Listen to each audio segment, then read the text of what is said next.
এইসব show off কাপল ব্লগারগুলোকে একদম follow করবেন না। এই সব কটা হচ্ছে থার্ড ক্লাস ফকিন্নি। এইগুলা হচ্ছে শুধুমাত্র শো অফ করে মানুষকে দেখানোর জন্য আর ভিউ বাড়ানোর জন্য।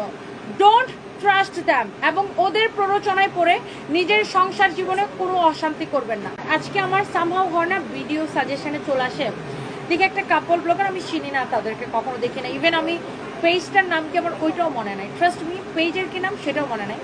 সো ঘটনা যেটা সেটা আমি বলি, ওনারা খুব সম্ভবত হাজব্যান্ড ওয়াইফ কাপল। সো ওরা দেখাচ্ছে ফেসবুক থেকে 21 দিনে 10 লাখ টাকা পাইছে, ফেসবুক থেকে 21 দিনে 10 লাখ টাকা পাইছে, এটা তারা শো অফ করতেছে।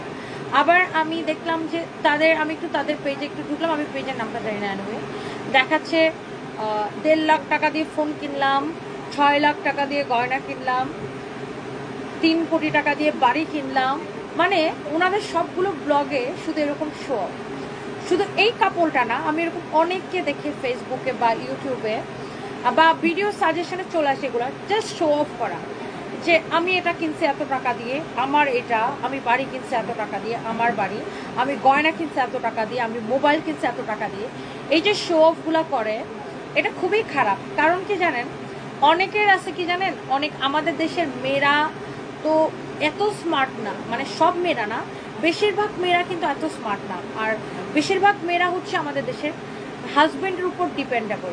তো যেটা হয়, মেয়েরা যখন এইগুলা দেখে ফেসবুকে যে অমুকের জামাই তার বউরে 6 লাখ টাকা দিয়ে গয়না কিনে দিছে, 1.5 লাখ টাকা দিয়ে ফোন কিনে দিছে, ট্রাস্ট মি অনেকের সংসারে এইসব দেখে অশান্তি লাগে। অনেকেই তার জামাইরে যা বলে, অমুকের জামাই তার বউরে 1.5 লাখ টাকা দিয়ে মোবাইল কিনে দিছে, তুমি আমারে কিনা দাও। ইস, ওই আপুটার জামাইটা কত ভালো, তাকে 10 লাখ টাকা দিছে, ওই আপুটার জামাইটা কত ভালো, হ্যাঁ, তাকে 1.5 লাখ টাকা দিয়ে ফোন কিনে দিছে, 6 লাখ টাকা দিয়ে গয়না কিনে দিছে। এইসব জামাইদেরকে তখন বউরা শোনায়, অনেক মেয়েরাই তার জামাইদেরকে এসব শোনায়। তো আপনারা যারা ভিউয়ার্স আছেন, আমি আপনাদেরকে একটা কথা বলবো, ফেসবুকে বা ভিডিওতে যেটা দেখেন এর 99% মিথ্যা কথা থাকে। এরা এইসব বানায়, এইসব শো অফ এরা করে ভিউ বাড়ানোর জন্য। বাট আপনারা এইসব দেখে নিজের জামাইকে প্রেশার দিবেন না। আল্লাহ আপনাকে যতটুকু দিছে ততটুকু নিয়ে আপনি সন্তুষ্ট থাকবেন। শুনেন, জীবনে সোনার গয়না পরাটাই বড় জিনিস না। আমি জীবনে আমার স্টাফ কোনোদিন বলতে পারবে না, আমি চাইলে আল্লাহর যতটুকু আমাকে সামর্থ্য আছে আমি মাসে একটা কিনতে পারি, তাই না? বাট কোনোদিন করি না, প্রশ্নই আসে না। আল্লাহ আপনাকে যতটুকু দিছে ততটুকু নিয়ে আপনি সুখে আছেন কিনা, এটা হচ্ছে ইম্পর্টেন্ট। আমার কোনো গয়না পড়তে মন চাইলে আমি আলিফ জুয়েলার্সের থেকে ধার আয়না পড়ি, আমার মনও চায় না গয়না পড়তে।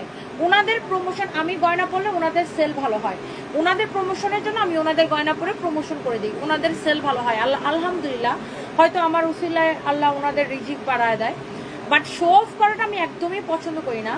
আর অনেকেই এইটা বলে যে অনেকের হাজব্যান্ডের সামর্থ্য নাই, কিন্তু ওয়াইফরা হাজব্যান্ডদেরকে এইটা নিয়ে প্রেশার করে যে অমুক আপুর জামাই তো অমুক আপুরে ম্যারেজ দিতে কি সুন্দর একটা ডায়মন্ডের একটা দাঁড়াটা আংটি খুলেও না, আমার আংটিতে খুলে না কেন, হ্যাঁ, অমুক আপুর জামাই তো অমুক আপুরে একটা, মনে করেন যে কঠিন একটা কি যেন 5 লাখ টাকা দিয়ে একটা হীরার আংটি পরাই দিচ্ছে, তুমি আমাকে কিনে দাও না কেন?